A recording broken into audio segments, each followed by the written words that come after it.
l'Assurantia de Thetford. Bon match. Et c'est parti. Mise en jeu remportée par Labrec. Ça va aussi une tentative de remise vers Lausier qui échoue. On doit revenir dans son propre territoire. Veilleux reprend. Laisse derrière lui l'intention du capitaine Malouin. C'est intercepté au centre de la patinoire. Ça va bondir en zone adverse. Reprise par Labrec. Laisse derrière lui à Lausier. Labrec le tire. Et c'est le but marqué. Labrec ne semblait pas y avoir beaucoup d'angles. Il a surpris probablement Karel Saint-Laurent. Il n'avait marqué le premier but que 5 fois seulement. 5 fois, il avait marqué le premier et évidemment, autant de fois, il avait permis à l'adversaire. Et là, on revient à la charge. Goulet qui va marquer un deuxième consécutif. Ah ben là, on a été doublement surpris du côté des Marquis. 2 buts extrêmement rapides. Et les gants vont tomber.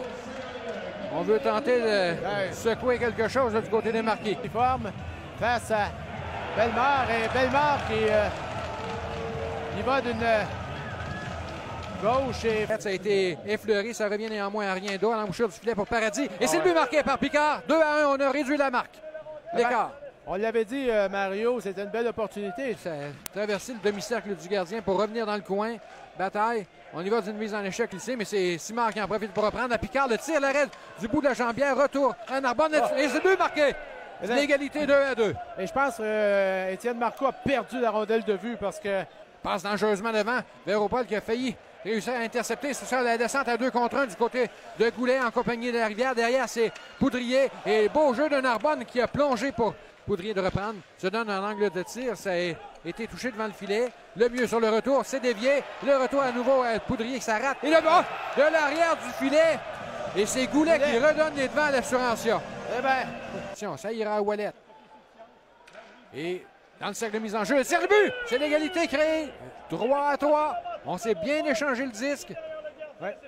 Et toutefois par le cours, il a aperçu son coéquipier Rattel au centre et on va s'amener à 2 contre 1 du côté de Tremblay maintenant. Tremblay, le tir, le but! Oh! Quel tir, Mario! Ça n'a donné aucune chance à Karel Saint-Laurent. Alexandre Goulet. Collision avec le repass. Goulet qui écroule et ça va permettre. Ce sera fait par Labrec qui écroule. La foule qui réclame. Le tir sur réception de Lemieux. Oh!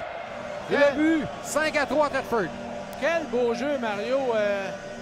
Karel Saint-Laurent qui n'y pouvait encore une fois absolument rien. Le mieux, il veut attirer un joueur, lui, c'était Vigneault Bélanger. À l'embouchure du filet, Tremblay, du centre vert, ça frappé le poteau. Et finalement, Saint-Laurent réussit à recouvrir le disque d'Élan Labbé. Labbé, un tir du poignet. Il y a de la circulation devant le filet. Mémoire sur le retour et l'arrêt de Saint-Laurent du revers. Pour Goulet, il est rapide, tente de déborder. Le défenseur revient devant. Il n'a pu tirer à sa guise, mais conserve Brisebois qui lui ferme la porte. Collision toutefois entre Dallaire et son coéquipier Veilleux et ça revient dangereusement devant le filet de Saint-Laurent qui avait chuté dans son demi-cercle. Du côté de Picard, il est rapide. Il a déjà un but, il a participé à un autre également du côté des Marqués et l'arrêt de Marcoux là-dessus.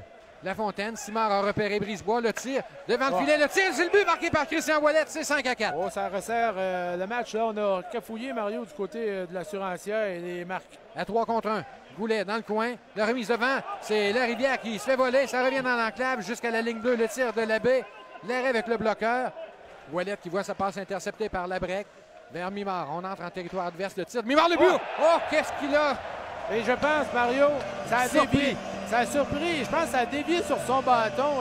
Je pense que j'ai l'impression que Karel Ouellet voulait faire dévier peut-être dans le filet protecteur. Possiblement. Et ça l'a surpris.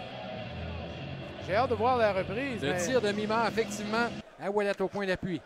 Pour Brisebois. À nouveau à Ouellet. Beaucoup de circulation devant le filet. Le tir, l'arrêt, le retour. Et c'est Véropol qui se fait voler par la mitaine d'Étienne Marcoux. Il avait presque un filet ouvert puisque... Dernière minute de jeu, punition terminée pour l'Assurantia. Brisebois, à l'embouchure du filet, le tir, et à 2 reprises, on vient frapper à la porte d'Étienne Marcoux, qui ne cède rien. Le tir, c'est bloqué en défensive. Un autre, à nouveau, c'est bloqué. Les Marquis, Pierre, on l'a dit, ils n'auront pas abandonné jusqu'à la toute fin. Malgré la défaite, là, on n'a pas hésité à se jeter devant les tirs pour bloquer.